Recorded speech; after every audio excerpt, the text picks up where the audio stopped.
Shalom Adonai, Yeshua HaMashiach, Hamalehim. Estamos aqui, querido, para trazermos mais uma live, mais uma explicação teológica de assuntos divergentes por muitos, por não conhecerem um pouco mais sobre os contextos bíblicos e até mesmo as literaturas pré-bíblicas, que trazem alguns ensinamentos que nos conduz à iluminação e o entendimento de certas verdades bíblicas.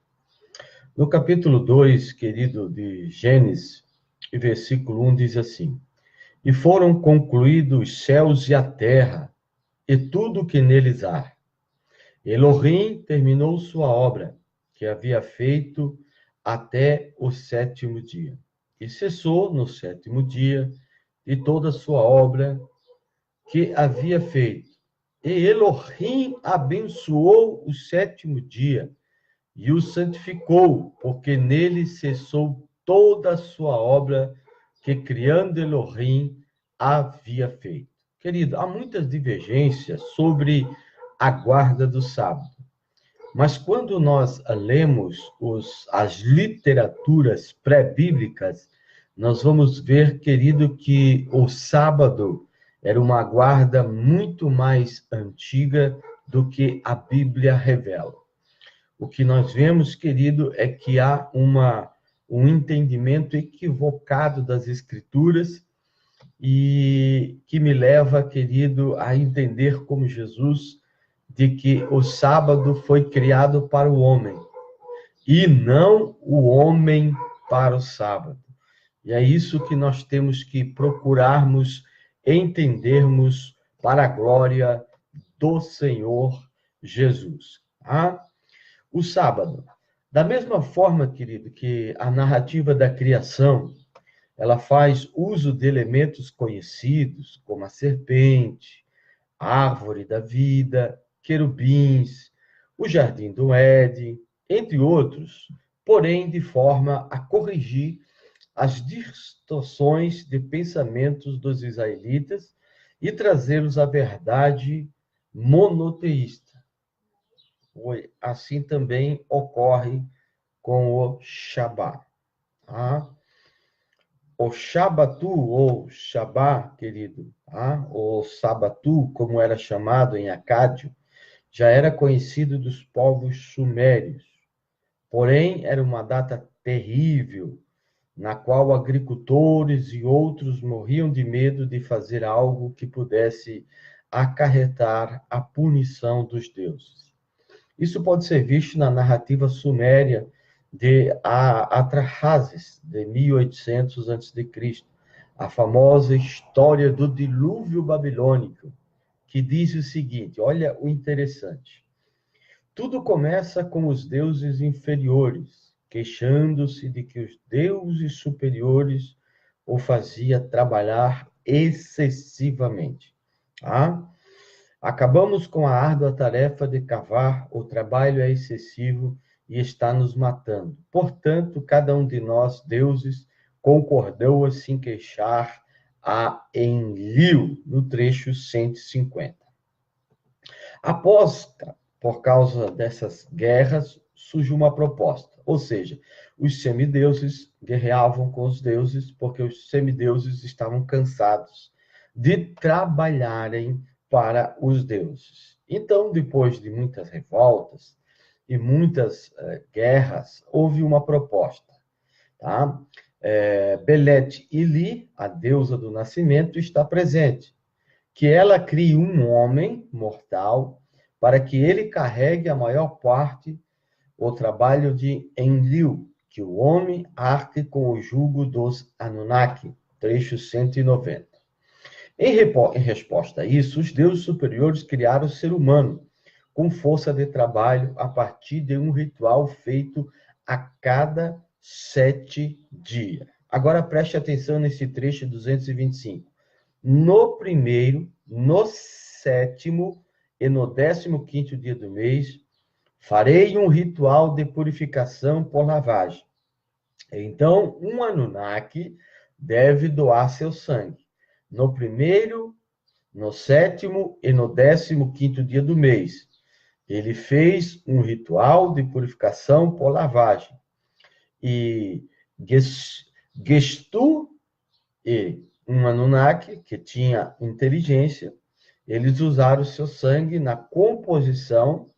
Nintu moldou com o sangue do Anunnaki, e o rufar dos tambores foi ouvido, então, a partir daquele momento, para sempre. O espírito passou a existir a partir da carne do Deus. Trecho 225. A humanidade, porém, torna-se numerosa. Então, pelos Anunnaki, os homens foram criados lá, com a mistura do barro com o sangue de um Anunnaki. E aí a humanidade começa a se tornar muito grande, de modo que os deuses enviam um dilúvio para exterminá-la, assim silenciar todos. Porém, em que avisa Atrahasis que sobrevive a uma arca, tá? Que Atrahasis aqui na Torá é Noé, tá? Por quê? Porque quando se criou os humanos, e os humanos começaram a trabalhar, o trabalho dos humanos começava a incomodar os deuses, e os deuses, eles não conseguiam dormir. Então, se houve a proposta de eliminar os homens. Mas, Enki, como ele ficou com compaixão de Atrahasis, de Noé, ele, então, auxilia a Atrahasis para ele construir uma arca e salvar ele e a sua família. Tá? Sobre isso é dito, seu poder se apoderou, Sabat, dos povos como numa batalha. Uma pessoa não viu a outra, eles não conseguiram se reconhecer nessa catástrofe. Tá? Trecho 305. Os deuses, então, decidiram colocar limites à humanidade, como a mortalidade, como que não se tornassem mais incômodos. Dentre esses limites estava o Shabbatu, o dia de cessar, para lembrar que os deuses poderiam se apoderar da humanidade, um dia para dar repouso aos deuses do barulho das atividades humanas. Então, o trabalho dos humanos, eles teriam que cessar no 7º dia, porque os deuses querido, descansar. Aí você vai entender que quando Moisés escreve que no 7º dia Deus descansou, depois de ter feito a sua obra, não é porque Deus ele precisa de descanso. É que ele queria mostrar para os israelitas que toda aquela cultura pagã, todo aquele medo pagão de se trabalhar num dia de sábado, porque os deuses poderiam ficar irados, que esses deuses não passam de nada, e que Deus não precisa do descanso. Que quem precisa do descanso é o ser humano. E Deus não precisa dormir. Deus não dorme. Mas nós vemos nessa passagem, querido, mais uma mudança na concepção dos israelitas de como se procedeu, querido, a criação do sábado. Porque o sábado foi criado primeiro para combater a idolatria e o medo que se apoderava da humanidade de trabalhar no dia em que Deus precisava dormir. Esse dia, ele era visto como um dia terrível, e o ato de trabalhar nele poderia levar à pena de morte perante os deuses. Aí você vai ver, querido, que na Torá também se coloca que aquele que fosse pego, né, trabalhando no dia de sábado, teria pena de morte. Mas isso é muito mais antigo do que você lê na Bíblia. Observe como a Torá, ela reverte essa impressão. Visto com relação às suas negativas, em Gênesis 1 e 2 e 3, é uma polêmica contra os conceitos míticos religiosos do Antigo Oriente. O 7º dia não é um dia de mau agouro, como na Mesopotâmia, mas um dia de bênção e santidade, na qual o trabalho regular é deixado de lado. Tá? Nós podemos ver isso em Gordon, tá? J. Verham, tá? No World Biblical Commentary, Gênesis 1 e 15. Tá? O capítulo 2, que foram concluídos os céus e a terra e tudo que há neles.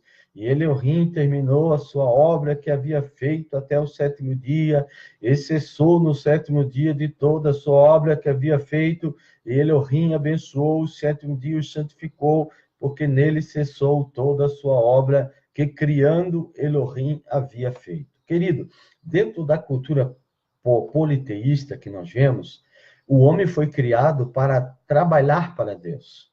O homem foi criado para ser escravo de Deus, para trabalhar no lugar dos semideuses, porque os semideuses teriam sido rebeldes. E aqui nós vemos que a Torá, ela está revertendo, ela está consertando essa concepção errada, quando Deus, ele se mostra trabalhando em favor do homem, fazendo o próprio homem a sua criação e dando essa criação para que o homem viesse desfrutar. Mas, na mente até de muitas pessoas hoje, ainda creem que Deus criou o homem para ser seu escravo, que Deus criou o homem para trabalhar para ele. Porque o politeísmo, os deuses se alimentavam. Então, os homens tinham que trabalhar para alimentar os deuses, para trazer sacrifícios para os deuses, alimento para os deuses. Tá? Mas Deus, através de Moisés, ele revoluciona toda essa ideologia, trazendo à tona a verdade monoteísta, de que Deus criou os céus e a terra, ele que trabalhou em favor do homem, e não o homem em favor dele. O homem não trabalha em favor de Deus. O Deus é que trabalha em favor do homem. Por isso que Jesus disse que ele era senhor do sábado, e ele trabalhava no sábado, e o Pai também trabalhava no sábado, curando através do Espírito Santo.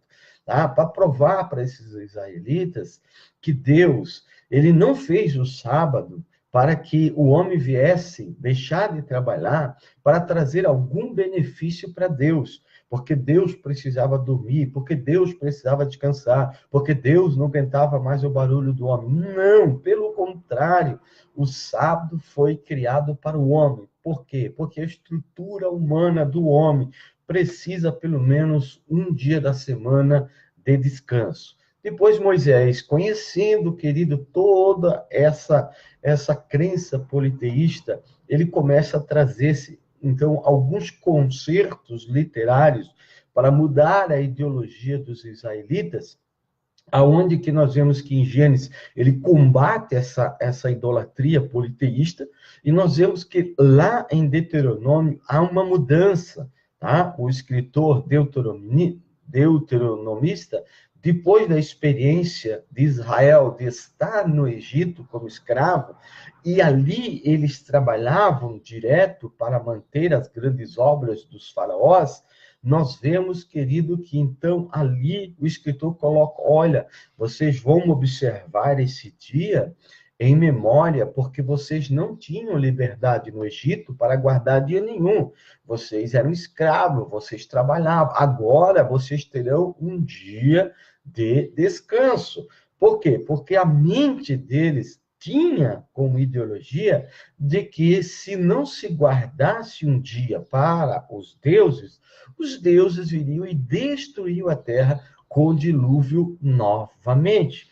Então, quando Jesus vem e diz que ele é Senhor do sábado, que ele e o Pai trabalham no sábado, querido, traz à tona toda essa concepção do dia de sábado, que nós vemos que ele era guardado muito antes, querido, de Moisés ter escrito.